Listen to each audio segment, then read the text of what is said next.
দর্শক, আমি প্রদীপ কুমার নাথ টিভিটিএন শিলচরে আপনাদের স্বাগত জানাচ্ছি। বর্তমানে আমি শিলচর সেন্ট্রাল রোড খাদিমের শোরুমের সামনে আছি। আজকে আমরা শিলচর সেন্ট্রাল রোড খাদিমের শোরুমের সামনে থেকে রাস্তার বেহাল অবস্থার সমস্ত খবরাখবর গ্রাউন্ড জিরো থেকে তুলে ধরার চেষ্টা করব। কারণ টিভিটিএন শিলচর সর্বদা ভালো ভালো খবর, মানুষের উপকারের খবর জনসমক্ষে তুলে ধরে। কোনো চ্যানেলে খবরাখবর করে নাই, তাই টিভিটিএন শিলচর ভাবলো এটি মানুষের উপকারের খবর, তাই আমি খবরাখবর করতে বাধ্য হয়েছি। শিলচর সেন্ট্রাল রোড এলাকায় প্রচুর ছোটো ছোটো বড় বড় গর্ত রয়েছে, আর এইসব গর্তকে মাটি দিয়ে ভরে দেওয়া হয়েছে। ভালোভাবে মজবুত করে মেরামত করা হচ্ছে না, সেই কারণে এই সব গর্ত থেকে কিছুদিন পর পর মাটিগুলি সরে যায়। মাটিগুলি সরে যাওয়ার পর শিলচর সেন্ট্রাল রোড এলাকা দিয়ে মানুষকে যানবাহনের মাধ্যমে যাতায়াত করতে আবার কষ্ট ভোগ করতে হয়। আপনারা দেখতে পাচ্ছেন কিছুদিন আগে শিলচর সেন্ট্রাল রোড এলাকার যেসব গর্তগুলিকে মাটি দিয়ে ভরে দেওয়া হয়েছিল, এখন এই সব গর্ত থেকে মাটি সরে যেতে শুরু করেছে।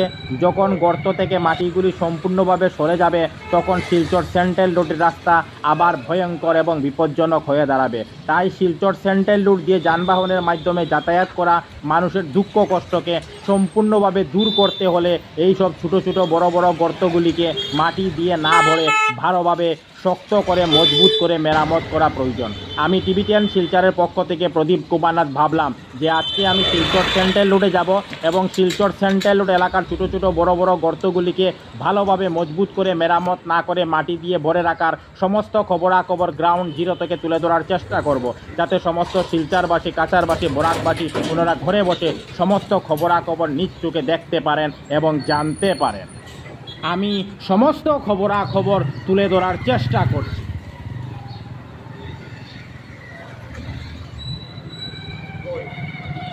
আমাদের সামনে একজন দাদা দেখতে পাচ্ছি, উনি এই সেন্ট্রাল রোডেরই বাসিন্দা। আমরা দাদার সঙ্গে কথা বলার চেষ্টা করব। দাদা, এই যে সেন্ট্রাল রোড যে খাদিমের শোরুমের সামনে যে খারাপ জায়গাটা দেখা যাচ্ছে, এটা বিগত কতদিন ধরে খারাপ অবস্থায় খারাপ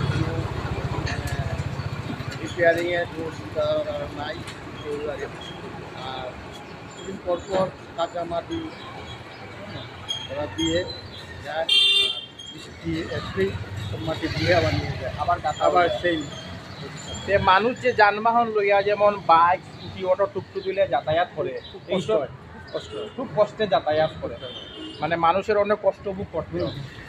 দাদার নামটা কি? মনীষ পাল।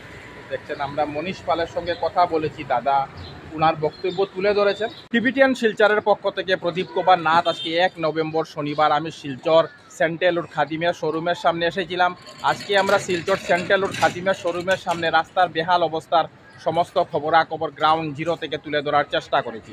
কারণ টিভিটিএন শিলচর সর্বদা ভালো ভালো খবর, মানুষের উপকারের খবর জনসমক্ষে তুলে ধরে। ধন্যবাদের সহিত টিভিটিএন শিলচর প্রদীপ কুমার নাথ। ধন্যবাদ।